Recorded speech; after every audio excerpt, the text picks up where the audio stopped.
All right. Hello and welcome, everyone. It is Thursday, November 19th, and we have reached our last class session here, our Thursday night session for week 4. And we have a full docket of information to touch on this evening. Some of the topics that we want to hit on are a bit more on the technical side of what happens to your music after you have delivered it, after the composition is done, and how does it actually get into the game.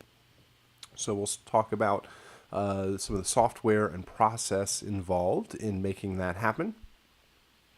And then in the second half of tonight's session, we will discuss how to get started in the industry, how to take what you've learned and what you've worked on and get it set up in a format that is easily demonstratable, and some of the materials that you should have as you start knocking down the doors of the industry.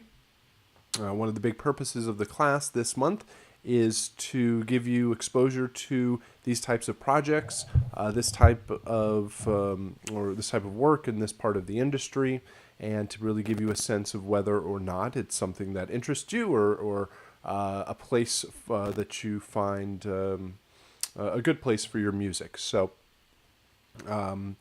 we will talk about what to do. How do you take the first steps beyond the class to get started? So that's kind of the direction we will head in this final session. Let me, of course, do a review of the assignments and where we are at with our final round of work. So on Sunday, you turned in your week 3. Well, actually, let's start even before that. On Friday, you turned in your week 2 revisions. And then on Sunday, you turned in your week 3 assignments. On Tuesday, we took some time and looked over the grade sheets and some of the things that we were, how the grade sheets were formatted for the production technique and the technical assignment and the game composition. I've returned back the game compositions as of yesterday, and so week 3 should be wrapped up and back in your court for the next round of revisions that closes Friday at midnight. So, and still outstanding, I have the week 2 revisions that I'm going to go through and grade and finalize those. And do realize or do understand that there is no revision opportunity for week 4 because we don't have a week 5 to do it in. So there is no brand new game composition, but you still have your production technique and your technical assignment, and we went over both of those on Tuesday. So this is the home stretch for the month. If you have any issues outstanding, please get in contact with me. We certainly want to wrap everything up because, of course, next week is a holiday week. We have some days off towards the end where hopefully you will be filling your getting your fill and taking a long nap on the couch and maybe not thinking about Full Sail for just maybe a weekend. So we'll see how that goes, and we'll wrap everything up. We want to get everything wrapped up for this month before we start in on next month.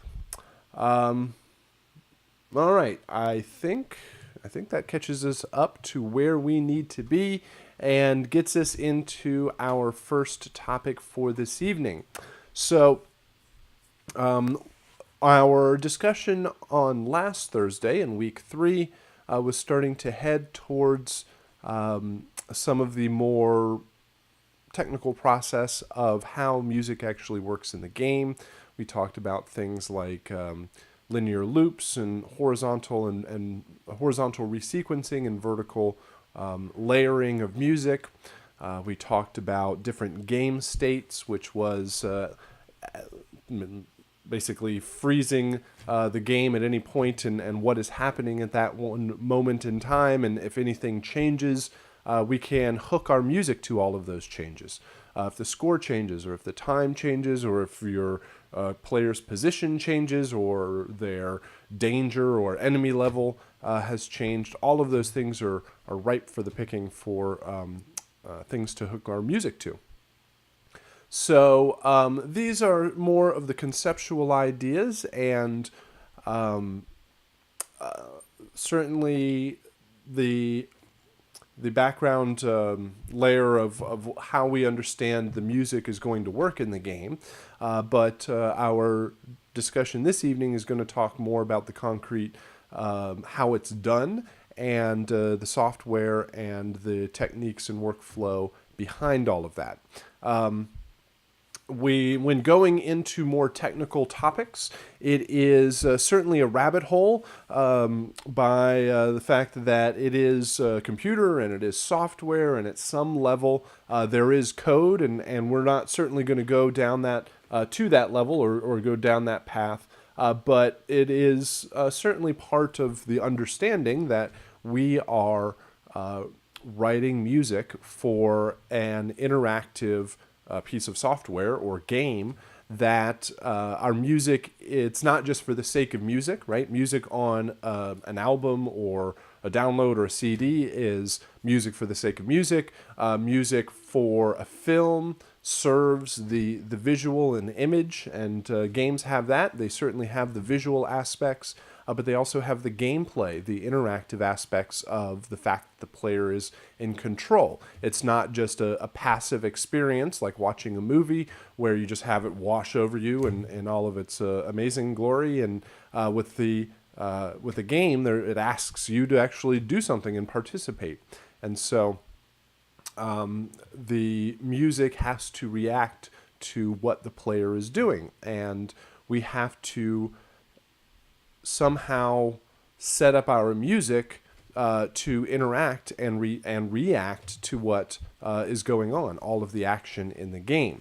So at some point, you have a folder that is growing bigger and bigger and bigger. Hopefully you have learned all sorts of different organizational techniques and ways that you organize all of your files, but a lot of times it ends up being one folder that at least has a lot of the material that you need. And so let's say this imaginary folder keeps growing bigger and bigger with all of the WAV files necessary for the game. And conceptually, you have locations and ideas for placement of all of this music. Certain music is going to be for action, and certain music is going to be for puzzles, and certain music is going to be for exploration or battle, and all of these kind of different ideas and approaches that we've talked about through the month. But currently they're just sitting in a folder as WAV files. How do we set up all of the interactive behavior? How do we set it up so that when the player hits the button, the correct and triggers that action to happen, the correct piece of music plays? When they reach that certain goal or battling with the enemy, whatever it is, the correct piece of music is heard.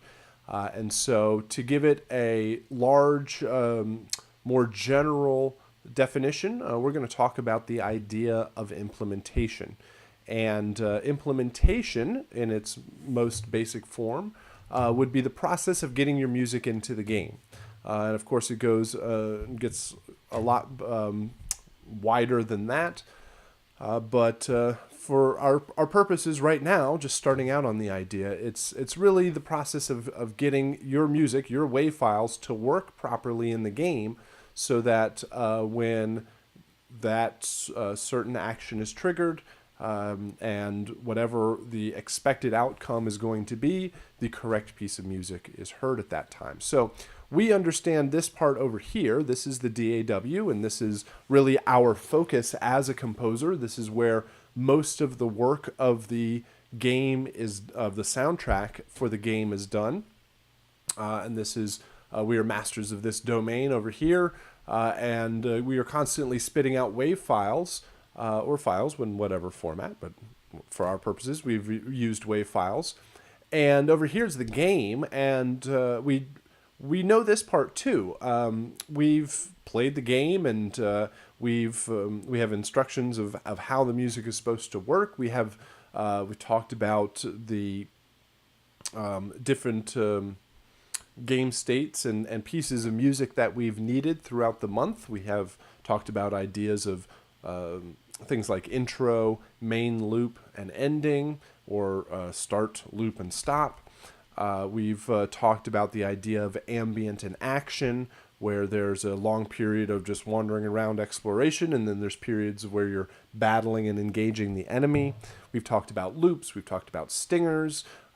We've talked about horizontal resequencing and vertical layering, whether it is taking music and shuffling full stereo mixed files one by one, or if it's actually building it and layering it on top of each other. All of these different musical approaches and how they work in a game. And it's certainly important to understand that every game that you work on is going to have its own unique need and approach and setup for how the music works. So really, at least fundamentally, we understand how the music is supposed to operate in the game. Honestly, there's probably nobody better than you as the music composer who understands how the music is supposed to sound in the game. You may not understand technically how the code operates with the WAV file, but you know that when you enter this door, there needs to be a new piece of music, and if it plays the wrong music or doesn't play anything at all, you certainly are aware of all of the intentions for the music through the game. So you understand this side, the DAW, and you understand what's supposed to happen in the game. Is all of this stuff in the middle, which is the implementation. It's how do we go from the DAW or from the raw WAV files to actually have it all hooked up and working and functioning and mixed properly for the game. And if the large umbrella term or terminology for that idea is implementation. Your music is implemented into the game. There is a job out there of music implementer or audio implementer. Somebody who understands sound and audio and music, and also understands the technical side of how the music hooks together with the game. They might not go way deep into the code, but they at least understand the basics of how the game interacts with the music. So implementation is setting up or creating the interactive behavior that's assigned to the music mix. How does the music go from intro to main loop to ending? How does it go from ambient to action? That is the transitions between those are really where most of the implementation is. Most of the technical operation of how the game works with your music is really how it gets from one file to the next. Because in between, it's just playing the music, and that's all the world of the DAW. During the playback of the WAV file, the game really isn't doing all that much. It's just letting the WAV file play. Hold on just a sec.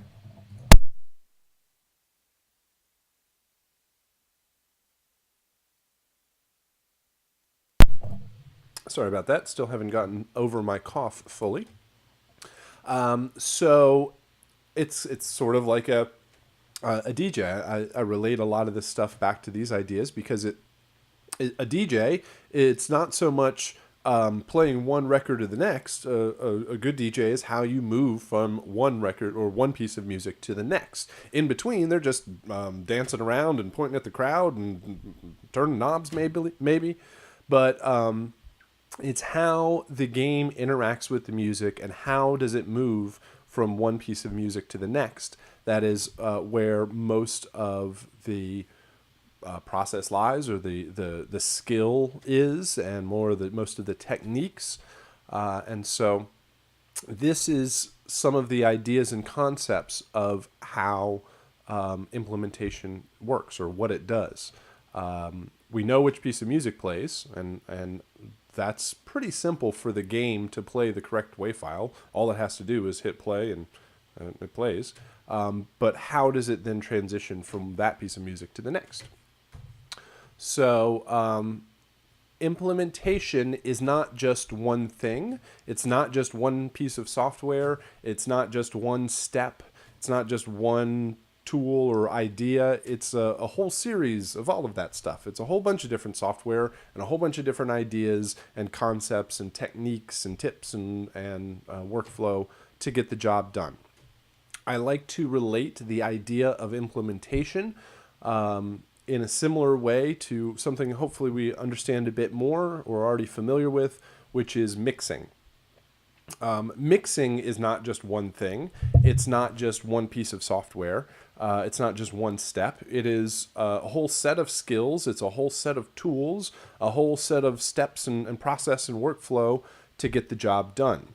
And we relate it back and forth because there's a lot of similar elements and a lot of things that we're already familiar with from mixing. The idea of recording is like the composition and creation of the music itself, right? When you go to record your next song for your album, you go into the studio and the recording session is all about capturing the best performance and the best sound, well, best performance of the musicians and the best sound of all of their instruments. You are capturing the raw elements, and the best performances of that piece of music. And from recording, that project goes into mixing. And mixing, you are taking a whole bunch of already pre-recorded,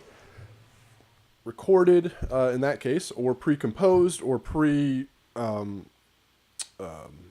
created.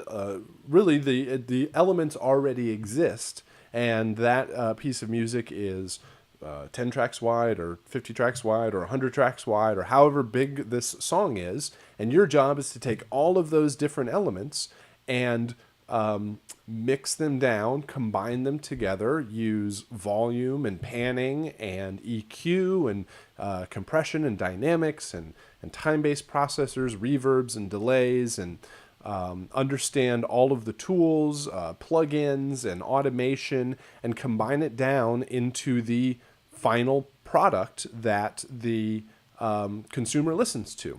It's not really final because there's the mastering stage, but that's beyond where we are at this point. But your real purpose is to take 50 tracks or however many tracks you have and combine it down into the final stereo mix that is what people are listening to. And that is a similar idea in implementation. The music is already composed, it's already recorded, it's already created. You have a whole bunch of different elements, things like 3 variations of intros and 3 variations of main loops and endings, and you've got multiple action cues and stingers and layers and all of these different ideas that we've had, but you have multiple different wave files that you are combining together, and you are making the final version of what everybody is going to hear. Now, you have the extra added layer of the interactive element, so that when you are hooking your music to certain actions that happen in the game. And so we'll talk about these steps and the tools that are involved in this process of implementation. So I will constantly refer back to the idea of mixing and compare it to some of the ideas that we are already familiar with. But we definitely wanted to start out with the idea of implementation, or just a definition of that, because that's really what we're doing when we're talking about the software and this whole process, is we are taking our raw wave files and we are implementing them into the game. We are setting it up so that the correct file plays at the correct time, and it interacts with the game or with the player as and reacts to whatever is happening in the game. So that's our main goal overall to start us out. And how do we do this? And what software do we use? And what are some of the tools to get this job done? And that is where middleware comes in. So middleware is software that is in between you and the code.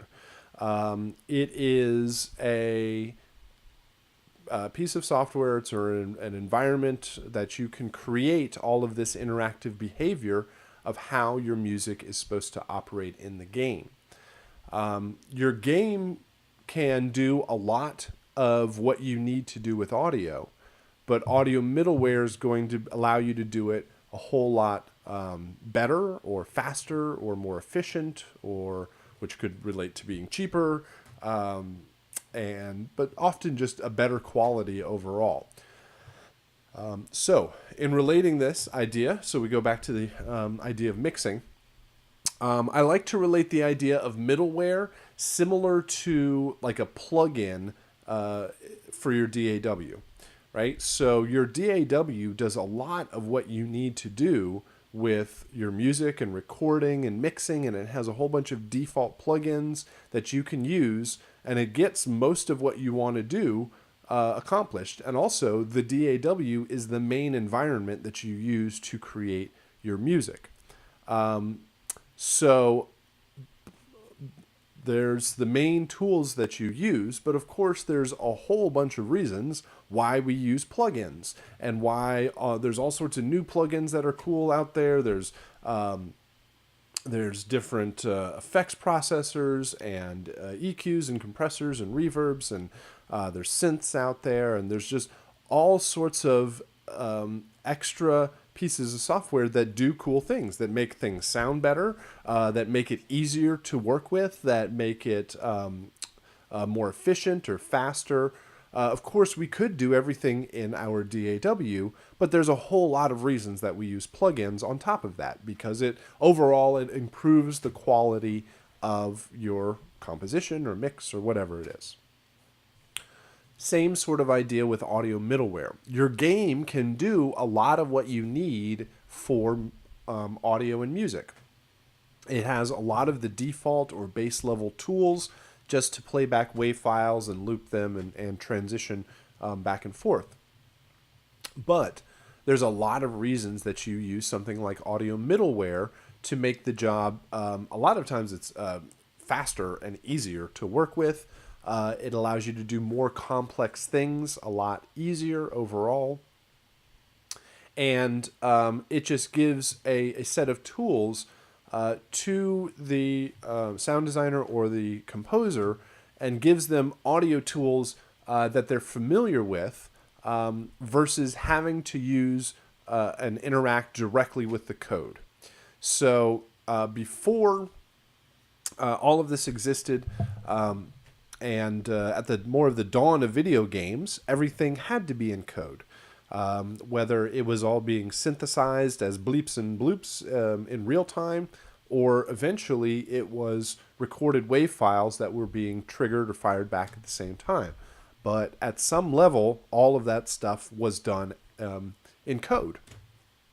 But it's very obvious as you're doing more complex projects and bigger projects, that your best sound designers and your best composers aren't necessarily going to be your coders or your programmers, and your best programmers and coders are not going to write your best music. So those two disciplines don't really cross over all that well, because one is a much more creative endeavor, and one's a much more technically minded skill set. So hold on just one more sec.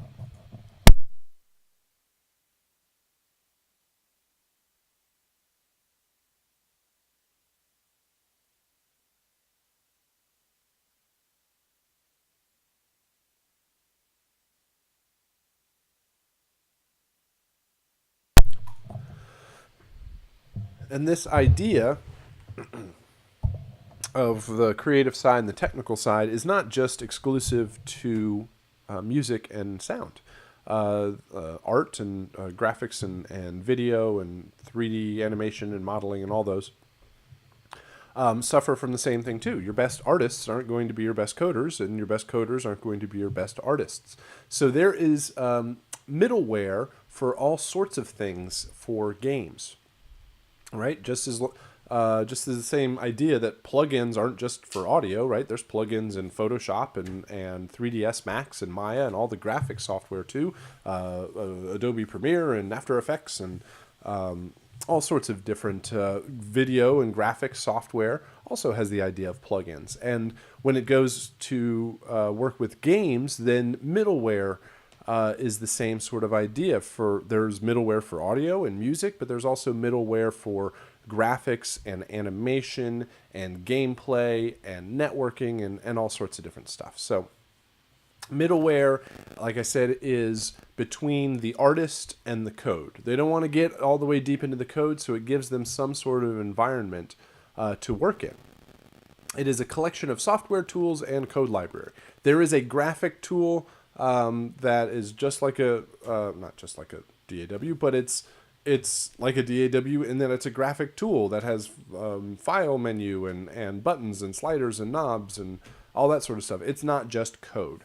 But there is also a code element that all of the programmers use so that it connects and blends those two sides together. So here are some of the ideas of what middleware can do for you and what it's actually doing in the background. This is what how it is, what's happening in implementation, some of the ideas of implementation. It also creates some of the interactivity for your music. Ideas like transitioning between musical themes and loops. If you want to transition smoothly, there's all sorts of ways to do it. We talked about keeping everything in sync and just waiting till the end of a cue to move on to the next piece of music. We can just hard cut it, which may not be entirely smooth. But if you want the best sort of transitions, you need to be able to count bars and beats. Your game system needs to understand the music and understand the tempo and understand where it is in the piece of music so that it can move on and transition. Just in the same way that a DJ does it, they count bars and beats. They know when the next turnaround's coming up, and so they match the records together and transition smoothly. So by itself, the game doesn't understand the idea of tempo and time signature and bars and beats and musically where it is at. It's just going to stop one thing and start the next. So middleware can add this layer of complexity. It's not the easiest thing in the world to teach the computer to understand these sort of concepts. It allows you to organize the assets. By the end of a full game session, you could have thousands, tens of thousands, hundreds of thousands of files that represent the music and sound effects and dialogue for the game. And so it allows you to organize all of these different pieces and parts to put them together and give you any sort of hope to actually have some organization and be able to find anything. It's kind of like your audio bin in Logic or Pro Tools, where it's some sort of list or organization of all of your files. It allows you to do things like looping files, right? How do we know, or how does the game know how to loop? Well, it's part of the process of middleware and implementation. You say, I have a piece of music that it needs to loop, and it needs to loop one time or 5 times, or it needs to loop infinitely. And as long as I'm sitting there, it's going to loop around and around. So you can set up how something loops, whether it loops or not. Developing randomized stingers. Randomization is another technique that we have utilized throughout the month. Hold on.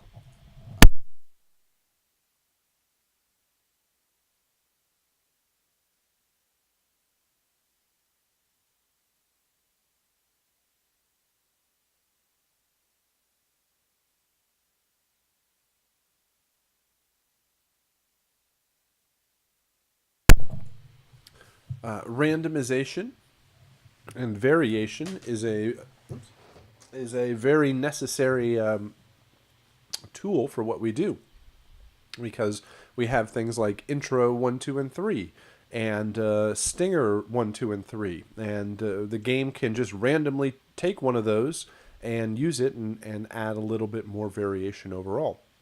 You can also have things like you have the same drums, bass, and chord progression in one file, and then you have 4 different melody lines on top of that in other files. And it could just randomly choose and fire off a different melody line to give more variation.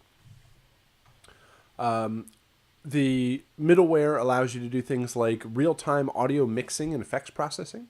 This is adding volume and panning changes, adding reverbs for different environments. It gives you all sorts of tools to give a much more realistic experience to the sound and the music. And also, it allows you to test out in events in a prototype environment.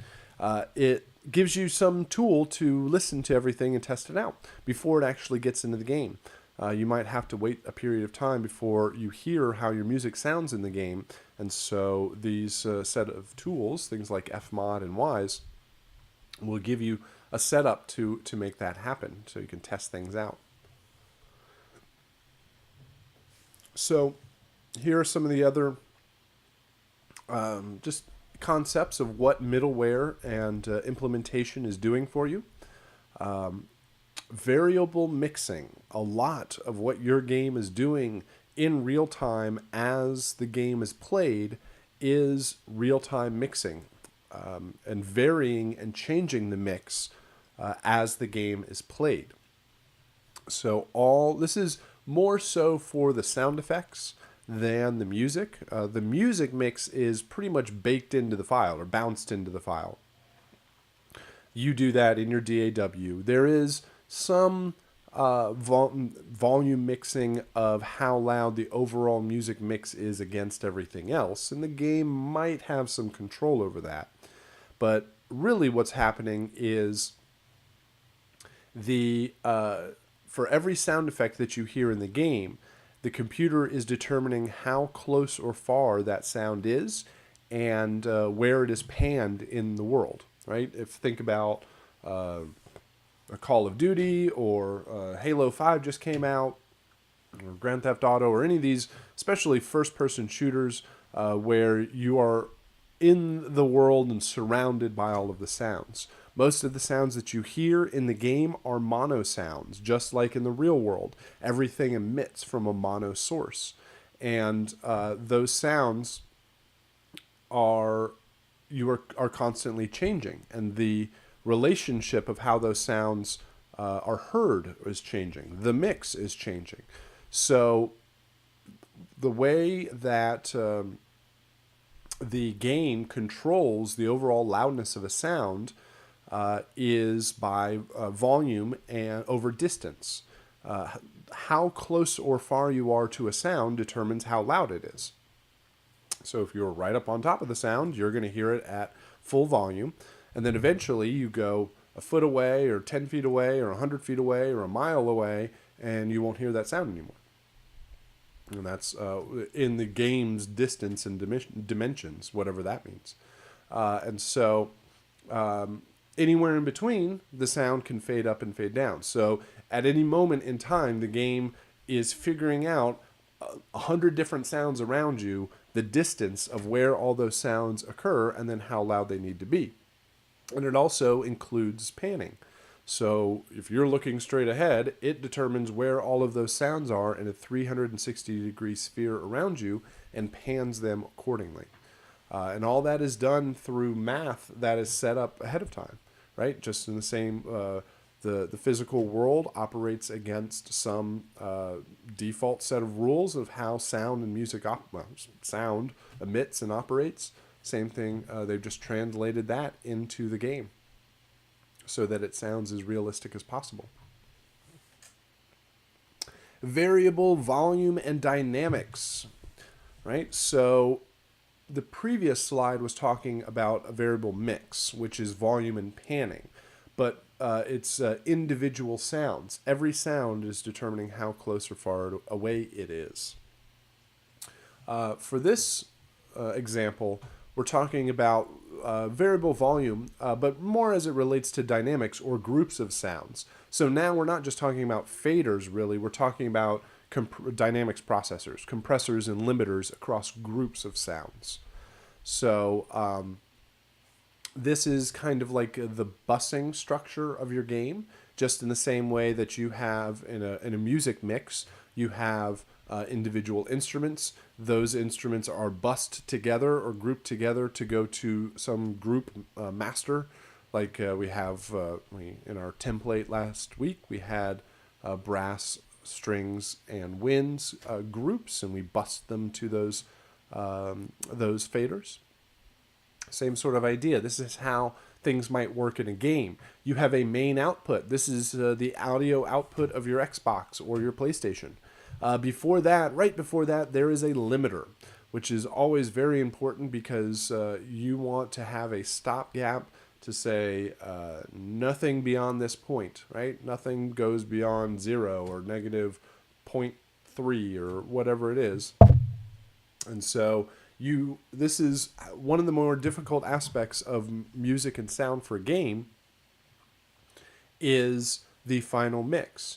How do you know how to mix something if you don't know what's going to happen? Especially if the game is really open and varied.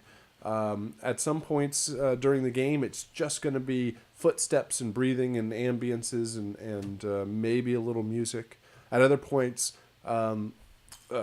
15 people in a multiplayer game are all going to run into the same room and light off all sorts of weapons, rocket launchers, and grenades, and it's going to be the loudest sound that you're ever going to hear in the game, right? And how do you go back and forth between that when you don't know when or what's going to happen? So variable volume and dynamics is controlling large groups of sounds. You have a final limiter across the entire mix that says, okay, if every loud sound ever happens in the game, then stop it at this point so it doesn't clip the output.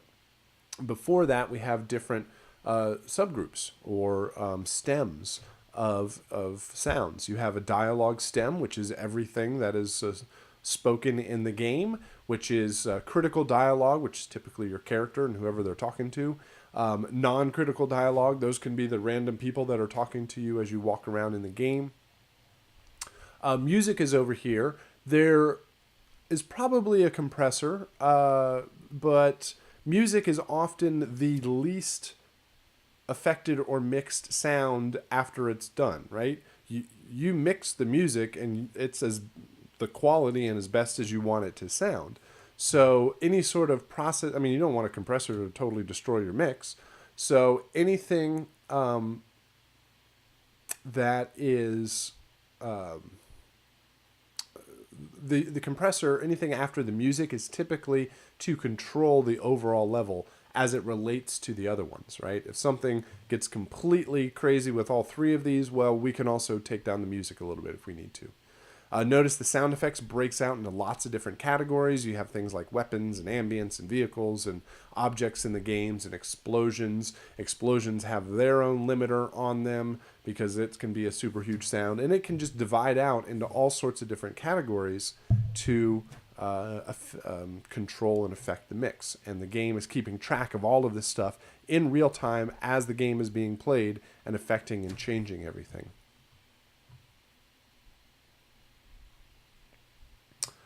So if we have variable dynamic processors, variable compressors and limiters, we also have variable reverbs and delays and EQs and filters and all of the time-based stuff. And we have effects processors. We have plugins inside of our games. However, the DSP effects or the effects processing in the game is more for environmental effect or to make it more realistic or interactive in the game. It's not going to replace the sound design and the effects processing done in your DAW. All right? It's not like you're going to get Space Designer in your game and you don't need to use it in your DAW because you're just going to do everything in the game. It's not necessarily the case. Reverb and EQ or filter in a game is more of oh, look, I'm in an airplane hangar, so I need a big, wide reverb. I'm outside, so I need no reverb.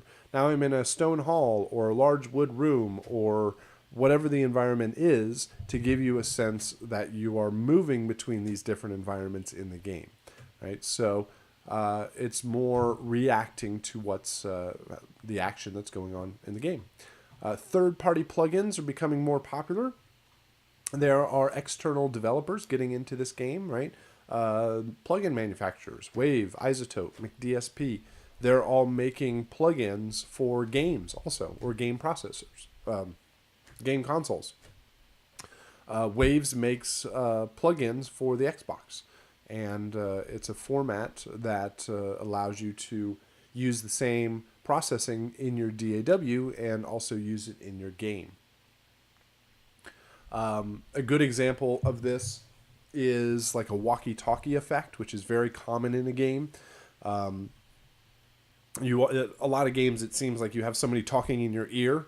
You have headquarters talking to you, or it's some computer voice talking to you, or it's, I don't know, the general, whatever it is. And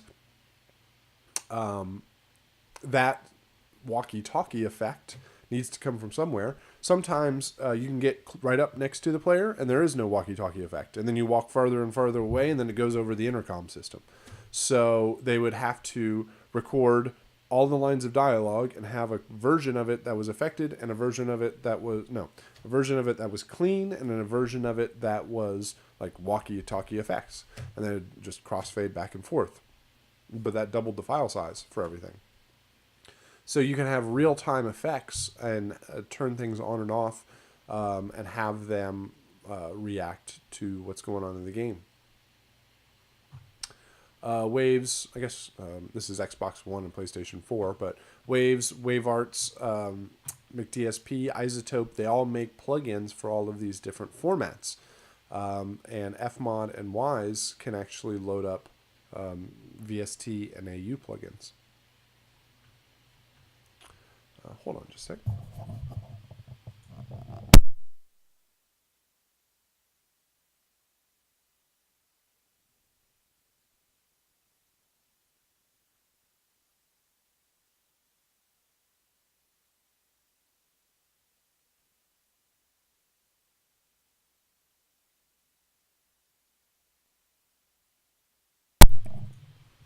All right, so let's talk about the actual software that does all of this, the audio middleware software itself.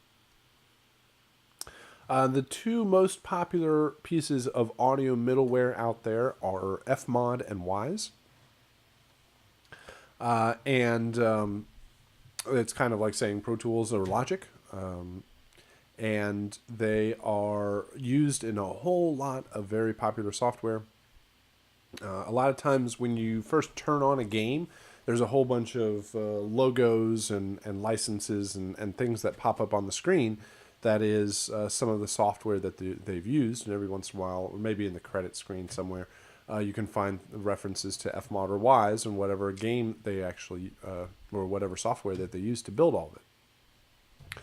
So Fmod, developed by Firelight Technologies, and is available on Xbox One, PlayStation 4, Wii U, Mac, PC, iOS, Android, all of the different platforms and environments, all of the different devices, right? So this is one very big reason that you use middleware, and that is that you create all of your audio, all of your music, you create it once, and then you bounce it out or build it for Xbox or PlayStation or Wii or Mac or PC, right? It's not called bouncing when you are using all of this middleware software. When you're done, you don't like bounce out a WAV file. You build everything, and it spits out code. It spits out all of your files, but they also encrypt them, or it can be encrypted, so that when you put it on the disk, nobody can hack it and get access to your WAV files. Or any of the raw media from the game.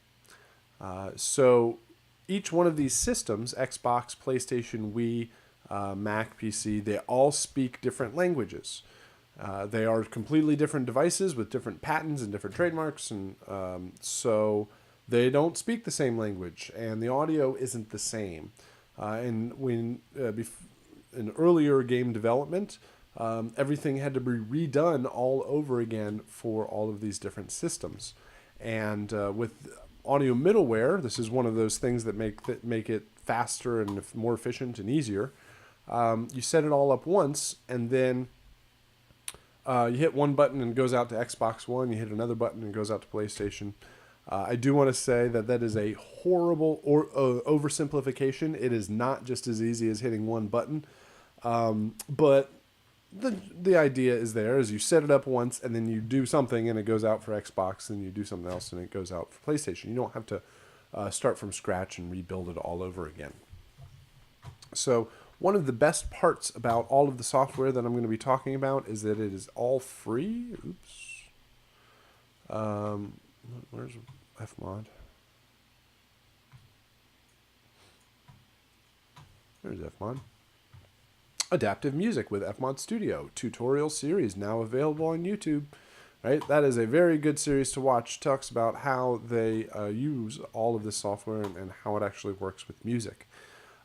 So there is a download page. You can download this software and check it out. I highly encourage you to download Fmod and Wise and use them and check them out. If nothing else, to just open them up and go, yep, there it is, and try to figure out what's going on. Like it said, there's tons of tutorials for all of this software online, and there's game projects for you to work with. So Fmod Studio authoring tool.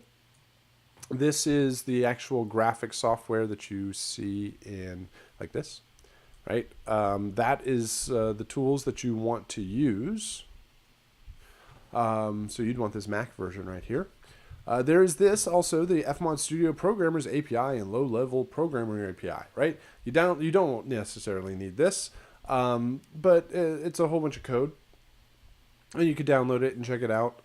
But it is. Yeah, you're going to open it up and you go, oh, look, it's a whole bunch of text files, a whole bunch of code. And then you'll go back over here and you'll actually check out Fmod. All right, so here's just some information on the plugins that they use. Fmod Studio Unity integration.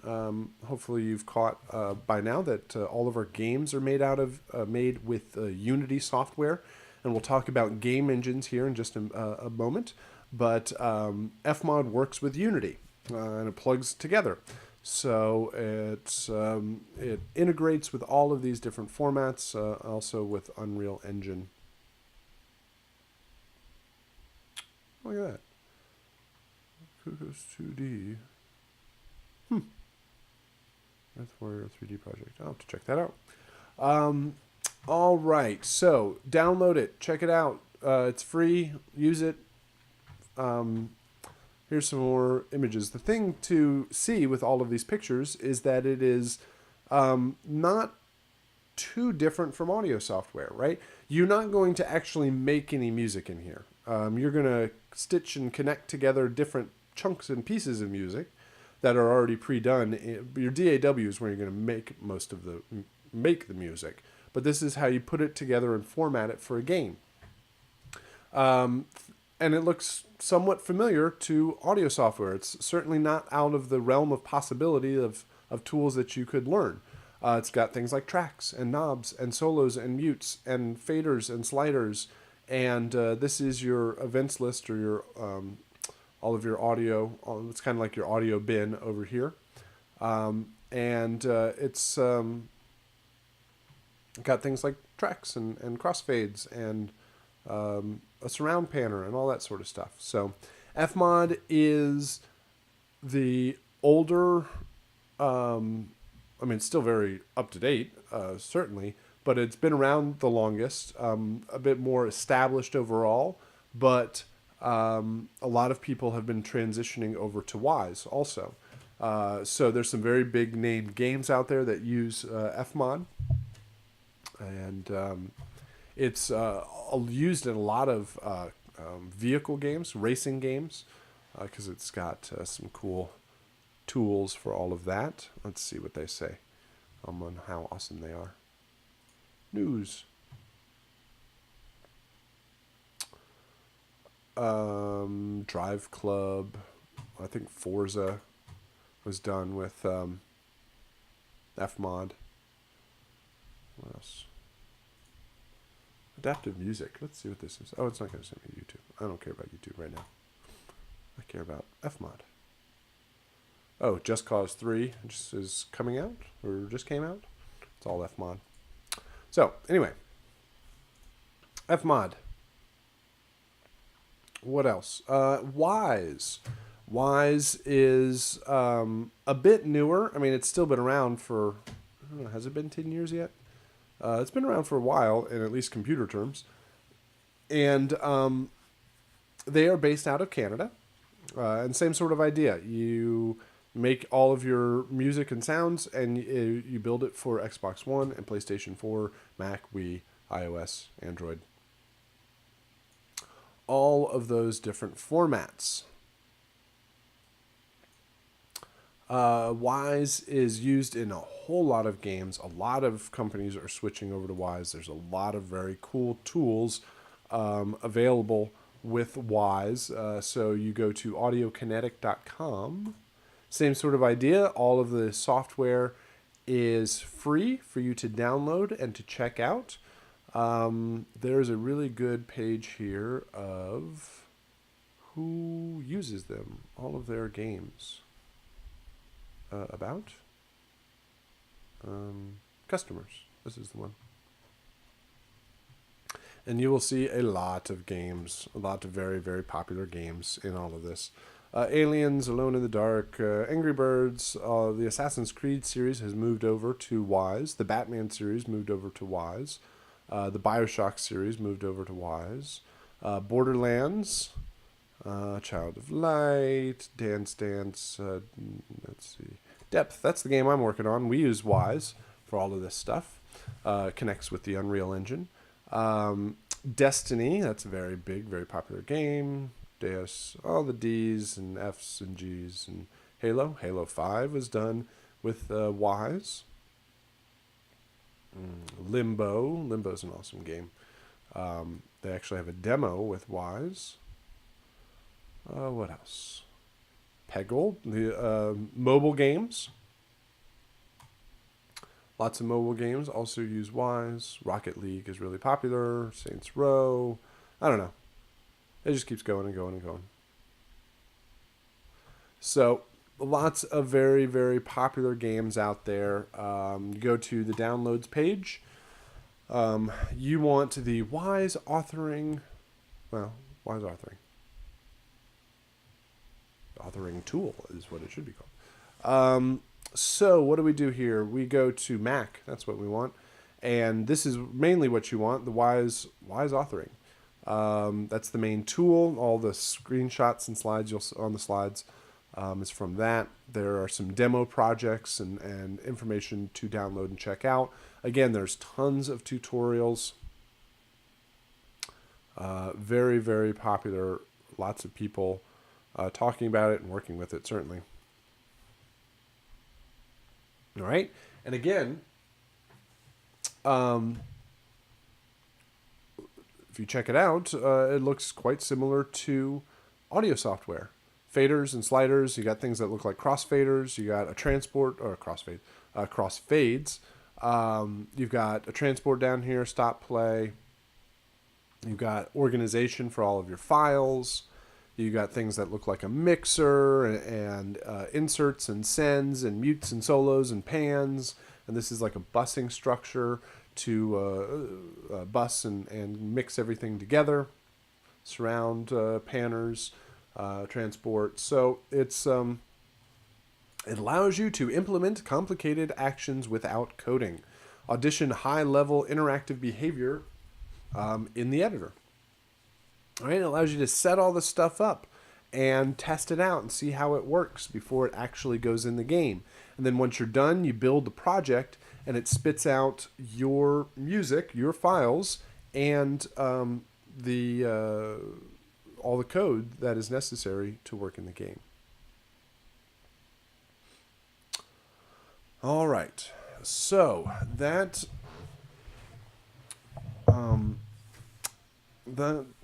is a bit of an overview of audio middleware and some of the tools that are used and kind of what it does for you. And we related the idea of audio middleware to the idea of plugins. We said that plugins are tools and software that extends the functionality of your DAW. It allows you to do. There's all sorts of reasons you get plugins. It allows you to do things faster and better and cheaper and easier. So, if audio middleware is like your a plugin, then a game engine is like your DAW itself, right? Whenever this entire time when I've been saying the game does this and the game does that, it is the game engine. It is the software that is the game, that is running the game. It's the code in the background that that plays the game and allows you to create and interact with it. So, just in the same way that your DAW is the main tool that you use to build and create all of your music, your DAW is the engine that powers your music and the creation of your music. Same sort of idea. The game engine is the engine that powers the game itself. It is the software and tools that are used to create the game.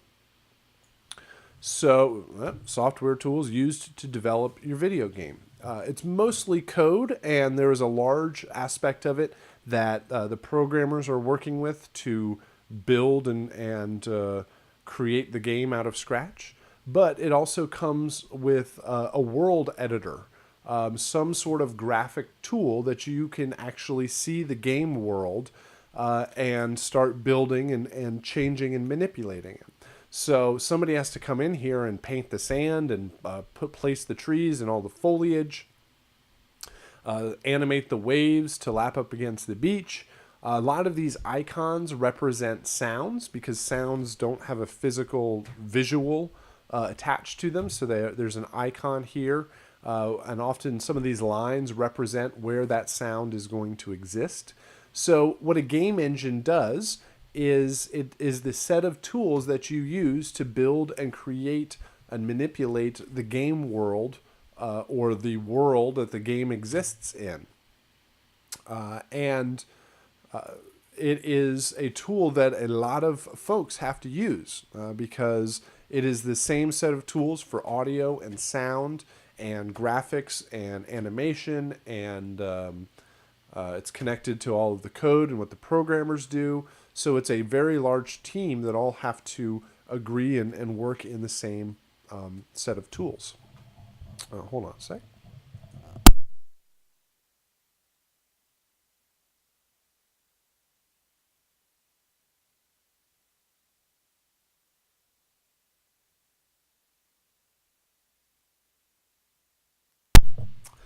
So imagine this. When you are working on your album, when you're making music and recording music and mixing, there is, I mean, there's the artist, the band, there's typically producer, engineers, but the actual production team that is making and recording and mixing the music, there's probably 5 to 10 people, right? 5 to 10 people. The people that actually get into the Logic session or Pro Tools session, probably, I mean, it's only a handful of people, let's say, right? Only a handful of people that have to be comfortable in using Logic or Pro Tools or whatever tool is being used to get the job done. Well, with a game editor, it's your entire team. It's all of certainly the composer, the sound designers, all of the audio team, but all of the graphics team, 2D art, 3D art, animation, motion capture, the gameplay, the designers, the programmers. Everybody has to be able to use this same tool. Picture if 100 people needed to get into the same DAW session. There's lots of needs for standard tools, and everybody has to understand and work on the same project. So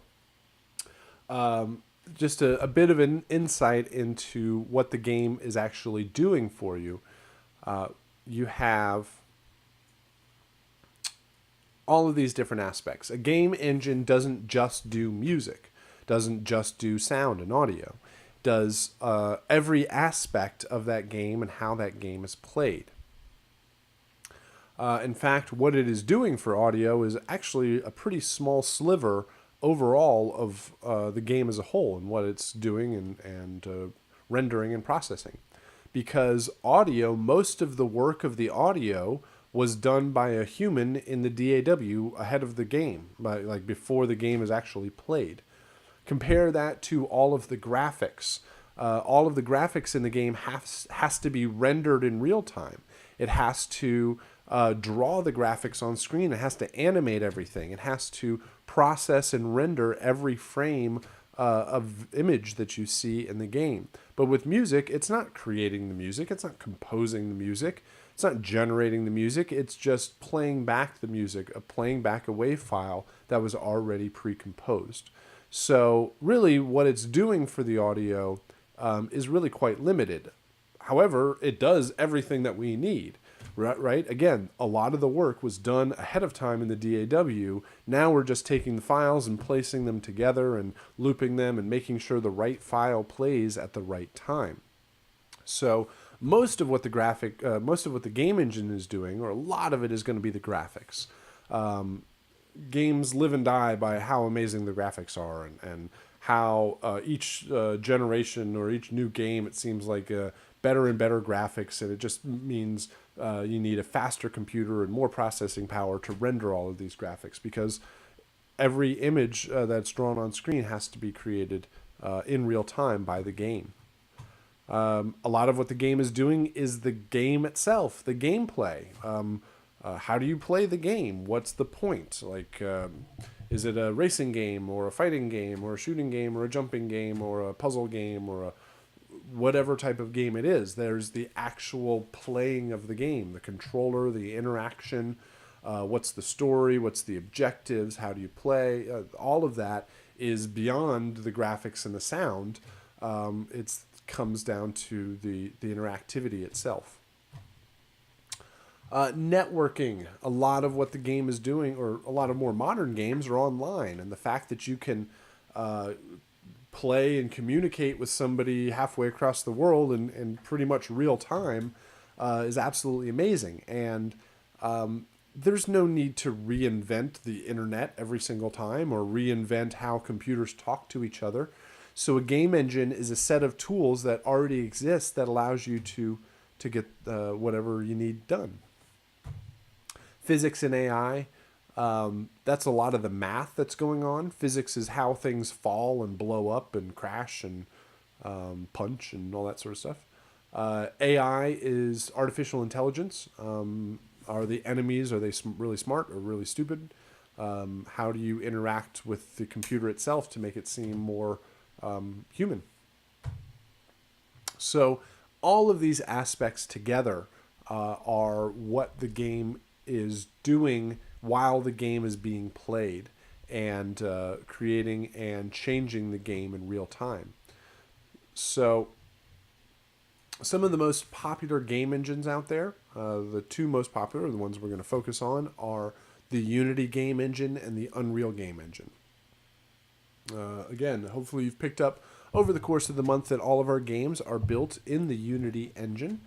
Again, it's kind of like saying Pro Tools or Logic. It's just two of the main, biggest pieces of software out there to make games. If you play a lot of mobile games, you've probably played some other game that's built in Unity. Unity has come up very quickly and very popular in the mobile and web development kind of platforms. Mobile games, internet games, social media games, a lot of those different sort of audiences. And games and technology, and I mean, the internet came along, it changed a lot of things. And certainly the same thing with games, where the way you were playing games was to go to a store and to buy your $50 game and put it in your $300 or $400 game console and play your game. But then the internet comes along, and now people are buying games and selling games and making games and distributing games in all sorts of new ways. Now you can have a game for free, or you can have it for 99 cents, and or there's downloadable content and additional material and all sorts of new ways that people are buying and selling games. And while the bigger before the internet, a lot of games were really, really big games made by really, really big companies. And Unity came up in a space where all of these newer developers had little to no money in the beginning, and then all of a sudden were making some iOS or Android game and making millions of dollars off of it, and needed the tools to get the job done. And so they've come up and found a lot of success in the mobile market. I guess I can. All of these tools are free also, just like Fmod and Wise. You should definitely be checking out. We're going to talk about Unity and the Unreal Engine.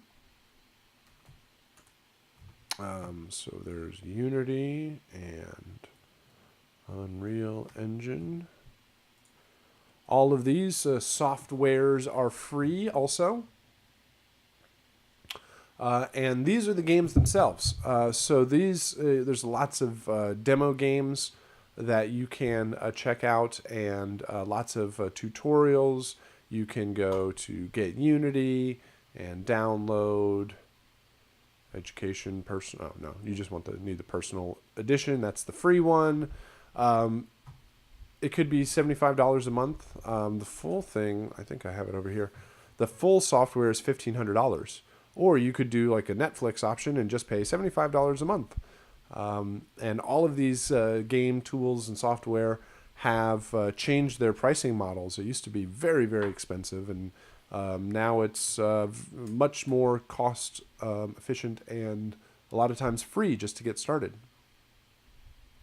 Unity3D.com, all of our games were made with the Unity engine. So very popular one to check out. Again, you make your game once, and then you can build it for Xbox, PlayStation, PC, Mac, Android, iOS, HTML, which is web-based games. Unity does use a version of Fmod, but it's all kind of encapsulated inside of Unity, so it's not the separate software that we saw a moment ago. But it does use Fmod Studio and Wise. We saw earlier that you could download the integration for all of that. Hold on a sec.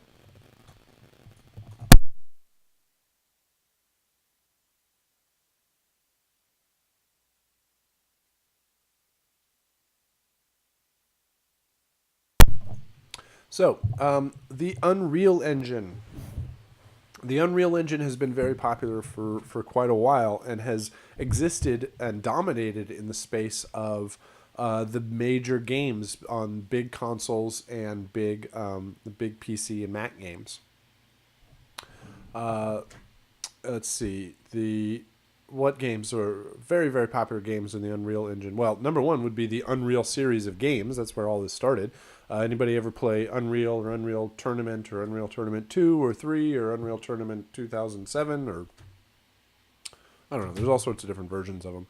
There's the Unreal series. They also made Gears of War, that series of games. Let's see. The Unreal Engine powers the Batman games. It powers the Mass Effect series of games. It powers... I'm sure they can... I'm sure they can tell you all the games that they...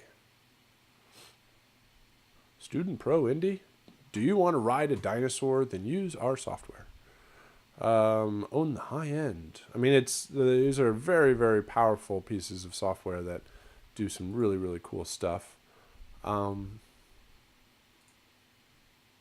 Showcase. I think this is... There's some of the games. I think Rocket League is on the Unreal Engine. I think the new Mad Max game was Unreal Engine. I don't know. Lots of cool games out there.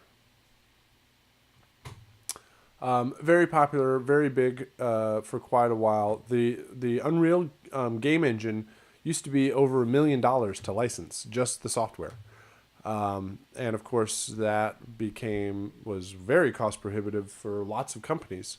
And like I said, there were these companies that started out and they had absolutely no money, and then they started making these iOS and Android games and making tons of money off of it, and were using Unity a lot to do that. And so Unreal has changed their business model, and now they release the software for free. And they have, they used to do a monthly software, a monthly price for it. What is it now? They change it all the time.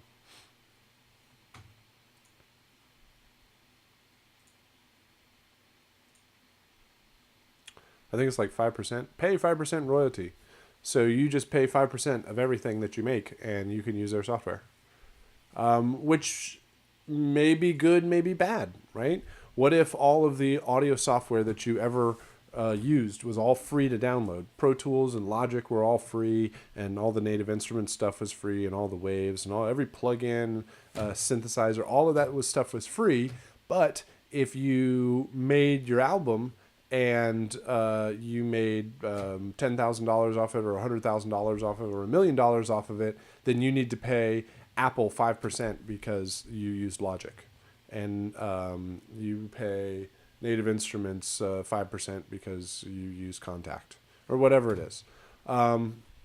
It could be good or bad. Who knows? It's not. I mean, this is quite common. This is the Apple model of payment, which is on music and software on the iOS App Store and iTunes.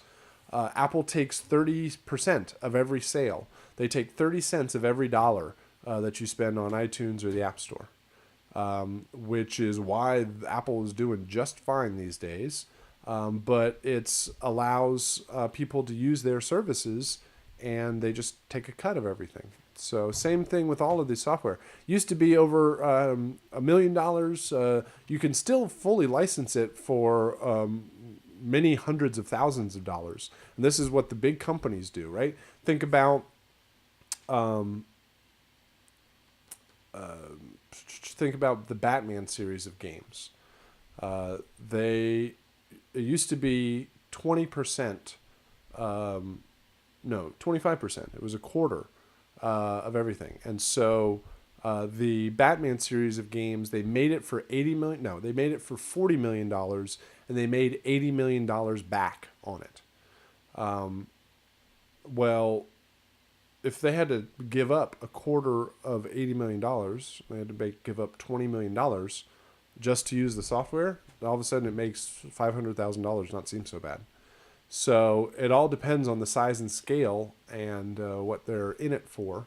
But for our purposes, it's all free for you to download and check it all out, and have games that you can manipulate and change. And again, you make your game once and it works for all of these different formats.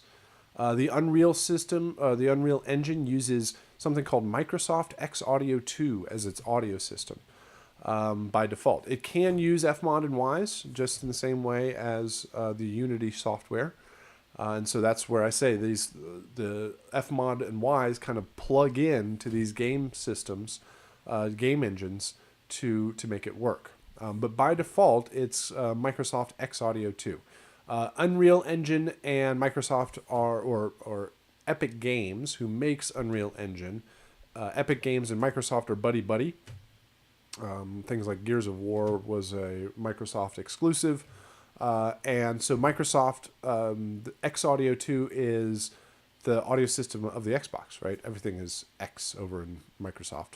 Xbox and X Audio and DirectX and all of those Microsoft things, as opposed to I in the Apple world. So the Unreal Engine is more of the world of the bigger console games, big PC games, but they're trying to move to the mobile market just as much as the Unity folks who have dominated the mobile market are trying to move into the bigger games. And that's how it all is playing out these days. Another technical topic here that I wanted to throw in was the idea of multi-channel music in games and how surround sound works for games, because it's certainly a consideration with your music and with sounds. Hold on just a sec.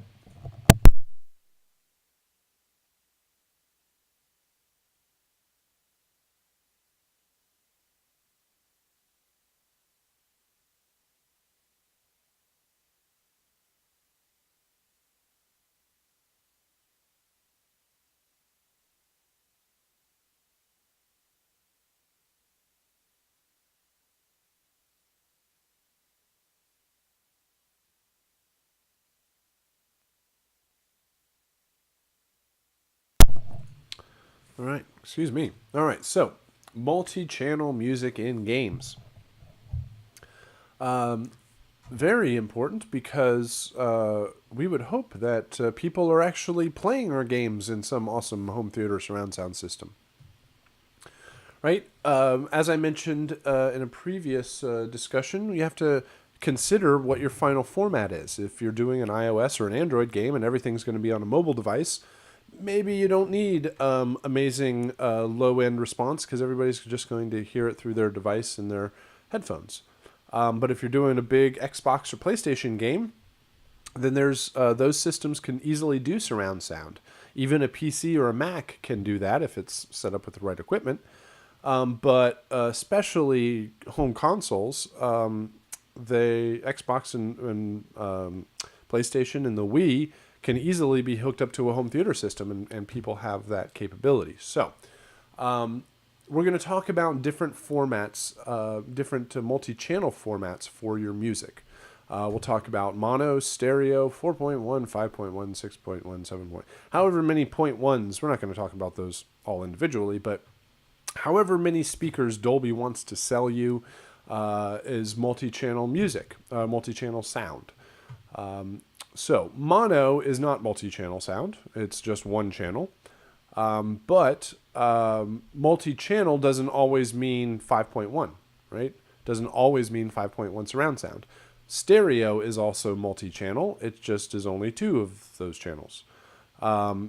So multi-channel music is anything above stereo. And we will talk about how all those work together. We'll actually start out with mono just to compare it against the other ones. But it's important to understand that games use all of them all at the same time in real time in the game. When you're listening to sounds in the games, it is a combination of mono sounds, stereo sounds, and some 5.1 surround mixes. All right, so we're going to start out with mono. Oops. Mono is not the best format for your music, right? Your music is probably stereo and was written that way and is still best heard in a stereo format. So mono isn't really all that useful for sounds, for music. One benefit of mono, it is your smallest file size. If you go from surround down to stereo to mono, you're totally decimating the file size and making it smaller and smaller. So there is that consideration. Maybe that will work for you. But most of the time, music is best heard in stereo. So mono is not all that great for music, but for sound effects, it's very, very necessary. Pretty much all sound effects and dialogue in a game are all mono sounds.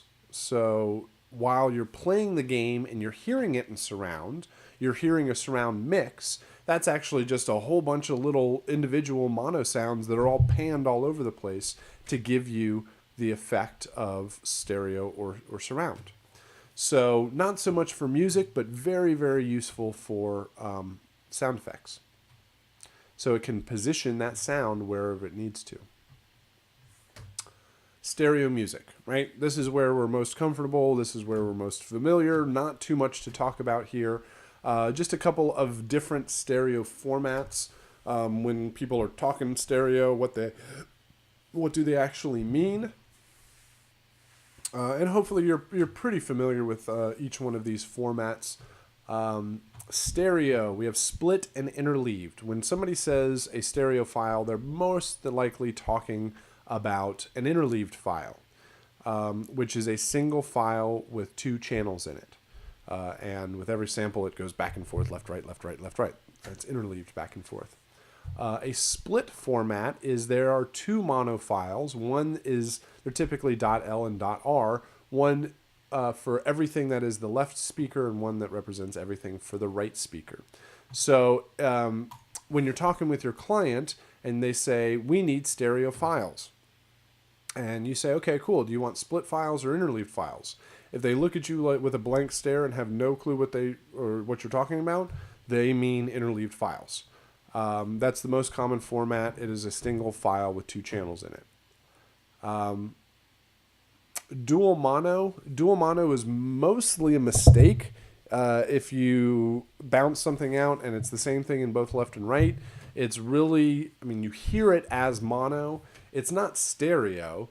It's two channels, which isn't necessarily the exact same thing as stereo. Most of the time it is, but if you have the exact same thing in left and right, it's just dual mono. You hear it in mono, and it's wasting file size because it's twice as large as than it needs to be.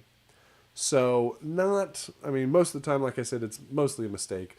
But every once in a while, one example I can come up with for dual mono is your sound is only in mono and your game only accepts stereo. Right? If that's the case, then you can just copy the same thing to both left and right channels, and now you have a two-channel file that you can play back. So, not all that useful. Most of the time, everything's going to be interleaved. So, multi-channel music. Multi-channel, most of the time people are thinking of 5.1 surround. That's just become the most common format, mainly from the Dolby world. And that's still pretty common. Sometimes you see 7.1 every once in a while. 5.1 is left channel, center channel, right channel, left surround, right surround, and a subwoofer. It's 6 speakers, but the subwoofer isn't a full range, so they're just 0.1. So 7.1 adds typically left side and right side. So most music isn't in surround sound. Most music is often just stereo, and then maybe there is some reverb off to the surrounds for an environmental effect. Surround sound music has never really caught on, right? There was a point in time when they're trying to push HD DVDs, super audio CDs, and some of that stuff still exists out there, but 5.1 surround music hasn't really caught on because the thing with surround sound is it forces you to sit still and sit in one place. The surround sound mix only really works for like your couch and you're sitting there and listening to everything. Most of the time, people don't sit still when listening to music. They get up and move around. They dance, or they vacuum, or they clean their house, or they're just moving when listening to music. So 5.1 surround hasn't caught on too much. Every once in a while, it's mostly there for an environmental effect. So it sounds like you're in the club or you're in the live venue. But not so much where like the guitar solo is swirling around your head and the drums are in the back and all the vocals are in the front. It just hasn't, just kind of haven't gotten used to it, or it doesn't sound right. So same thing goes in a game. Most of the time, just in the same way with the movie, the music is mostly in the front. Maybe there's some reverb into the surrounds to give you that sort of enveloped feel. But music is mostly stereo. So 5.1 is not very interactive. It's already mixed.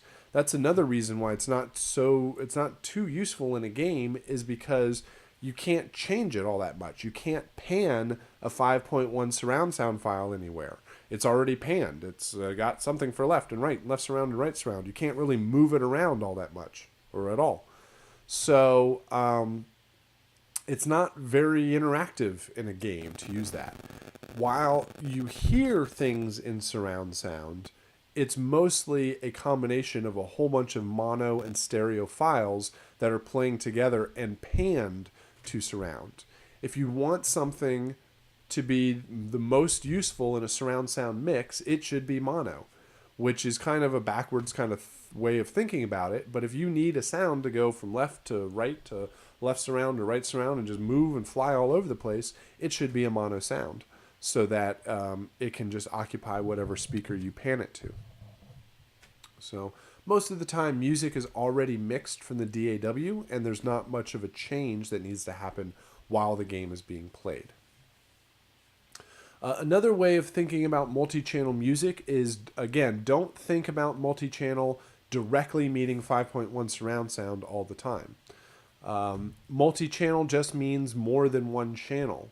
So you can also use it to keep multiple stereo tracks in sync. If you think about a 5.1 file, 5.1 surround sound is a 6-channel file. 6 channels, left, right, left surround, right surround, center, and sub. So 6 channels, but we don't have to think about it as 6 speakers. We can think about it as 3 stereo pairs. So with 3 stereo pairs, you can create a very simple interactive music system just by panning your files correctly. So you could have, with a 6-channel file is 3 stereo pairs. You could have low, medium, and high intensity music. And if you need the low intensity music when the player's creeping around, you just pan to 1 and 2. If you need medium intensity, now the enemy has popped out, you go to 3 and 4, and now you need the high intensity music, you pan to 5 and 6. So multi-channel doesn't always mean surround sound. It can also be a combination of multiple mono or stereo files. Just different ways and ideas to consider with your music. The other thing to point out with multi-channel in games is that a game can change in real time on the fly.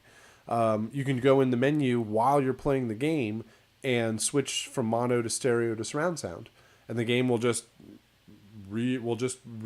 change and remix all of the sounds appropriately because it's just following some math in the background according to how it's supposed to be panned.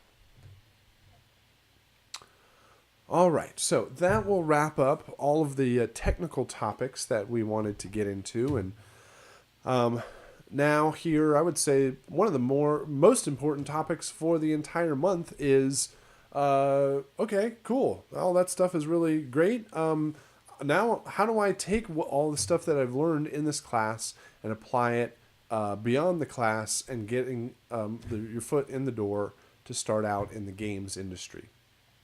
And honestly, a lot of the stuff that I'm going to be talking about here doesn't necessarily or isn't exclusive to the game industry. It can be the film industry, any sort of freelance role, film, music, any part of freelance entertainment industry. A lot of this applies very, very much so. So these days, I would say one of the most important elements of this whole game is your online presence. Again, through the magic of the internet, you don't actually have to be located in the town or city or around the hub of production. All right, there still are advantages of being there in person, but it's not exclusively done that way. Most of the work that I do are with clients that I never see in person, that I work with exclusively over the internet. The game that I pointed out earlier, Depth, we work across the internet, across the world using Skype. The main team is in New Zealand. We've got folks in the UK and Europe. The main producer is in Virginia. We are down in Orlando, Florida. We've got the art team is in the Pacific Northwest. I think we used to have, I don't know if they're still connected, folks in South America, all working together. Time zones are very, very difficult and all of that, but through the magic of the internet and Skype, it all works together, and we can communicate and put on a commercial product. So having an online presence is going to be very, very important because, as I mentioned earlier in the month, you can make the most amazing music out there and nobody's ever heard of it. Nobody has ever heard of you because you don't reach out and network. Networking is going to be more important, at least as important as your skills as a composer, because it's the folks that can write music and reach out and network and find the clients and interact and make friends in the industry. And over time, that's how they build their network.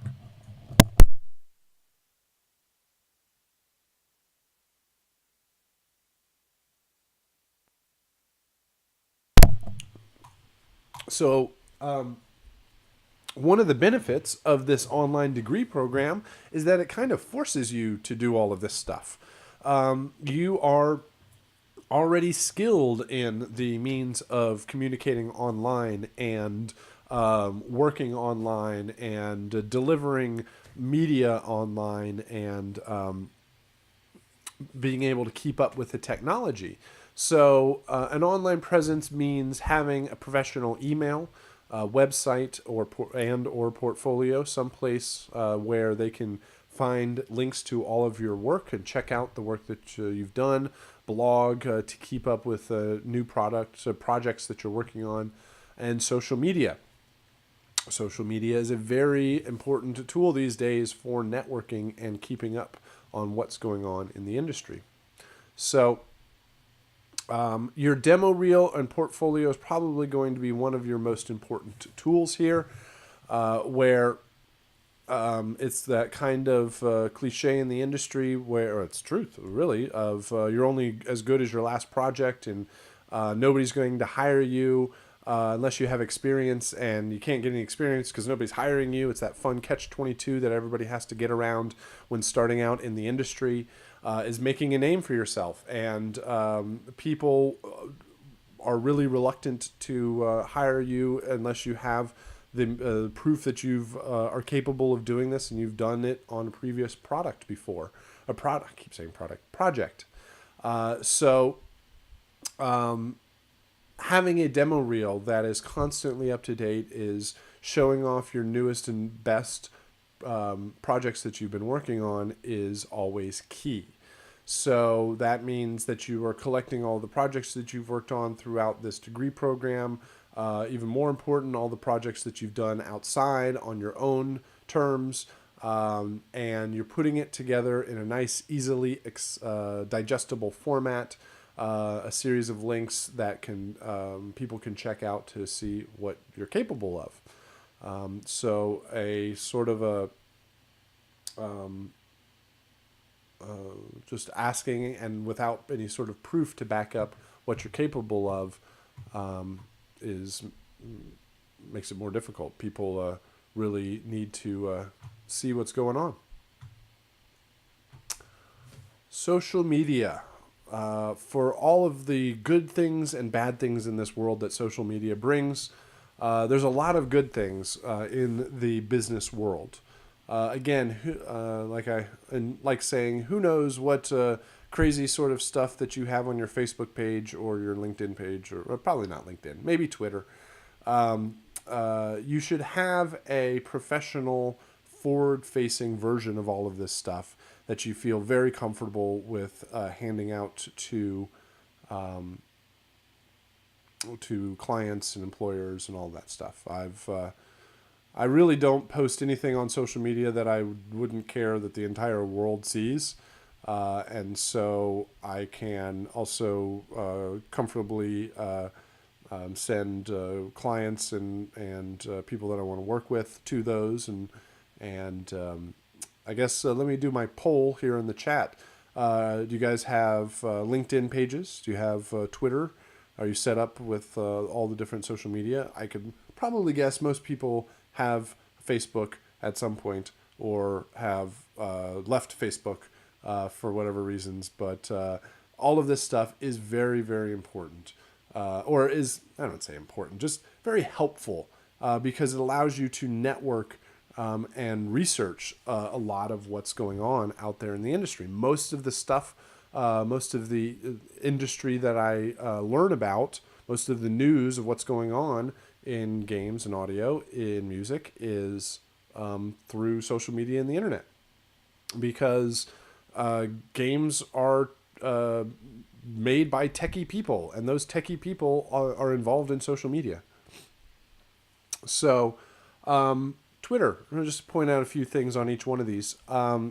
Twitter is very popular. It's got a lot of people talking about a lot of different topics.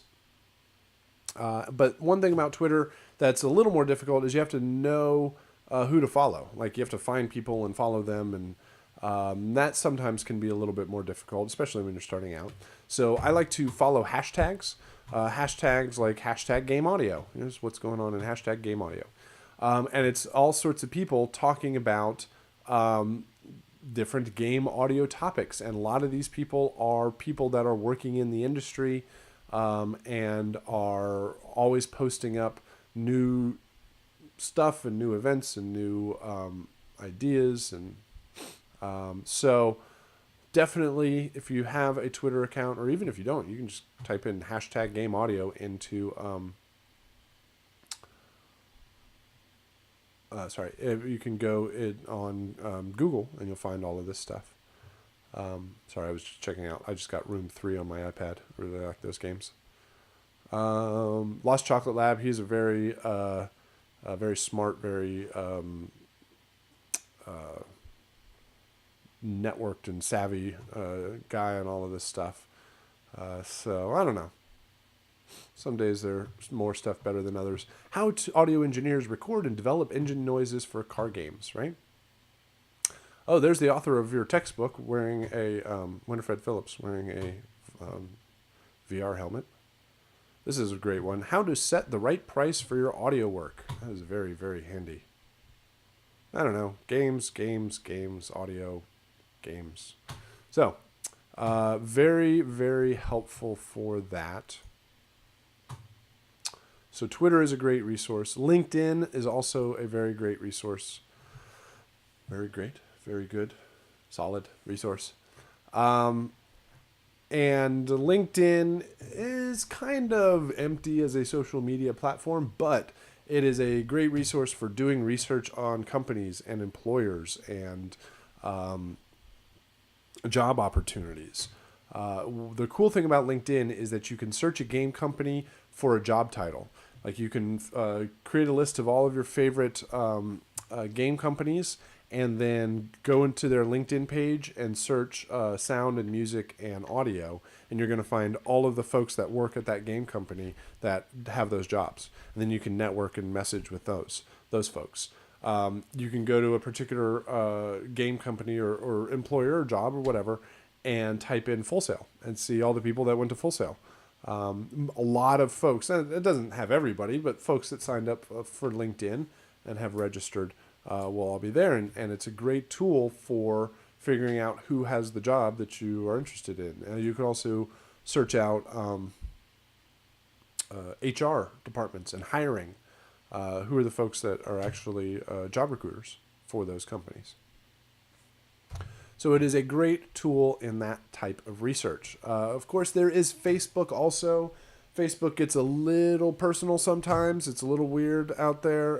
Who knows what's going on in everybody's Facebook. The thing about Facebook is that everybody has it. And it is I network and keep up and communicate with a lot of industry folks and network with folks and clients and all that type of stuff through Facebook. So it is there also. But it's like LinkedIn's a little more easy because it's all professional and business minded.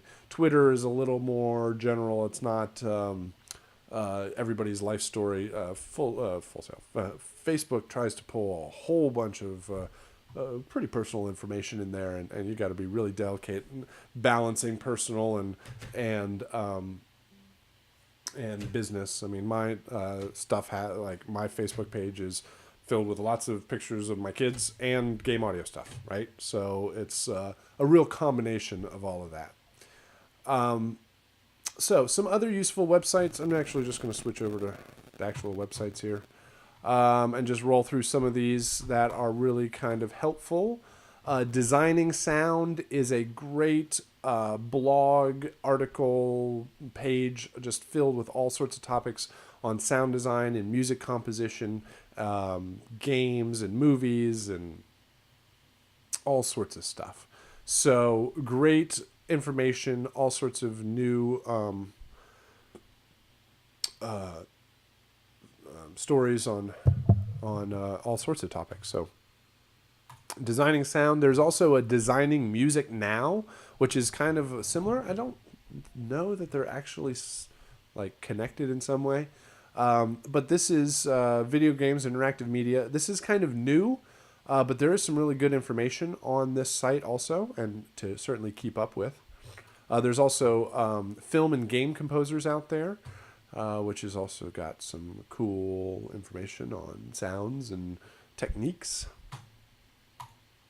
There's the Game Dev Map. This is always a fun one to work with, where if you are interested in game companies and which ones are around you or wherever you want to move or live, you can find out where all the game companies are, right?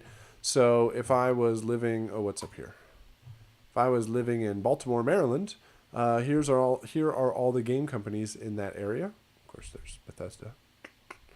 If I was, I don't know, let's go over here to the West Coast. If I was in LA, well, of course, there would be lots of different ones. There's North Carolina's around here somewhere. Raleigh, North Carolina, there's a lot of different games companies in that area. Or if you wanted to move to Siberia, I think this is Siberia, then, of course, there's game companies there too. So wherever in the country or the world that you are interested in working, it just gives you some resources. So you can look at them and you can look at all their jobs pages and constantly keep up with those to see what sort of opportunities are out there. Soundworks page is a little more general in all sorts of music and sound topics, but they've got some game stuff, video game audio, videos, interviews, sounds of Angry Birds, sounds of Last of Us. Game Audio 101 is a pretty cool site with a whole bunch of kind of introductory resources. There's also a jobs page, which is always fun to look at. Sound designer for Sledgehammer Games. You want to go work as a sound designer for Call of Duty? Let's go see what that is. Senior sound designer for Riot Games for League of Legends. We have a graduate who's working as a dialogue designer for Sledgehammer for Call of Duty. Work as audio designer for Ubisoft. Tax manager. It's getting a little general. Let's see. Sound designer for Sledgehammer Games. I always suggest looking at all of the different job opportunities that you come across, even the really lofty ones or not, just to see what they're asking for. See the type of stuff. Understanding PS4, Xbox, and PC audio functionality. Music editing, dialogue processing, field recording, mixing, mastering. Do you do everything that is audio? Then come work for Sledgehammer Games. Audio designer. Let's see if it mentions Y's or F mod. Sometimes it mentions those. Would you like to work on Rayman or Far Cry or Watch Dogs or Assassin's Creed? So, good stuff there. Gama Sutra is a very general game industry site. There's also a jobs page there. There's audio, a whole bunch of audio blog stuff. But I think there was a jobs thing. What happened? Oh, latest jobs. View all. Hold on a sec.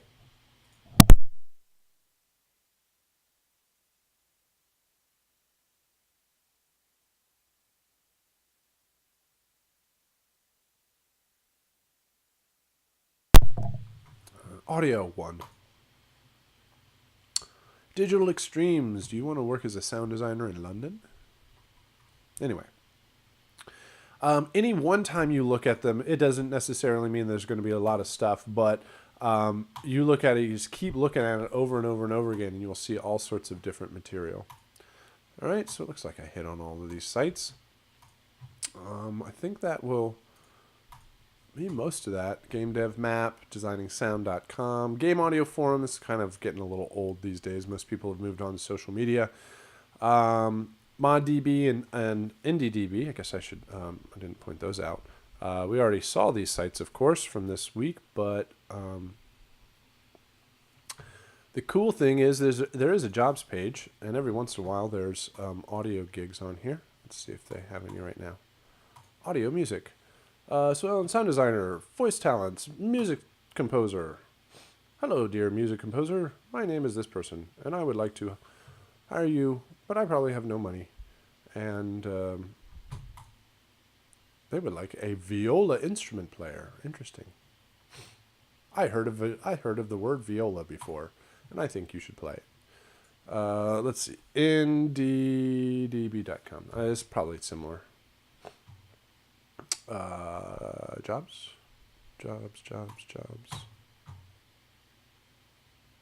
Any skill. Artist. Audio. Yeah, probably the same. So anyway, lots of good resources, lots of good things to check out. The best thing to do is to just get started on a team. Certainly if it, whether it's a paid gig, even if it's a free gig, the first game that I ever worked on was a free project. I didn't really feel comfortable charging anybody to work on their game because I didn't really know what was going on, and I couldn't guarantee. I mean, I knew music and I knew audio. That was fine, but there's a lot of... I mean, you're going to find a lot of game projects to work on for free, and it allows you to build up your demo reel and material. And I worked on a game for free, and then I used that as a video and a demo reel, and I took it to EA Sports, and I got hired with them. So, and then from there, I've certainly moved on in all sorts of different ways. So, anyway, just ideas and ways of approaching the industry and networking and getting started, and just some initial resources and all of that. All right, so that will pretty much wrap it up from me. Hopefully, you got some good insight into the game industry throughout the month. And got a feeling for these types of projects. Really, the main purpose, as I said, for the class is to get a sense of if you love it or hate it or want to do this type of work. Really to give you the idea that your music is just as valid in a game as it is on an album or in a movie. It's just a different format. A lot of the process of music composition is the same, but there's certainly the layer of the technical aspect of how it all works together. So now that you have your game projects and you can take the games and show them off and demo them, you have material to build and work off of. So as you progress through the rest of your classes, through the rest of the degree program, if you need anything from me, please stay in contact. I always like to see how you guys are doing, progressing through the program. And of course, certainly if you have the opportunity at graduation time to come down, I always like to meet you in person and shake your hand and say congratulations.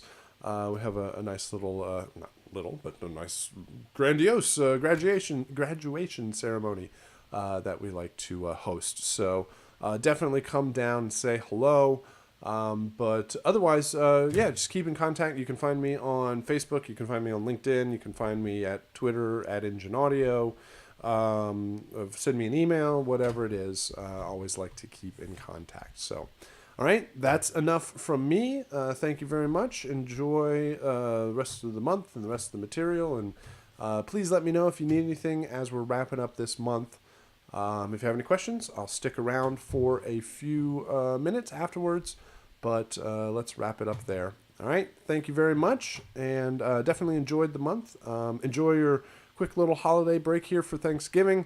And we'll kind of fly. It'll fly all the way until the rest of the year. So thank you very much and have a good evening.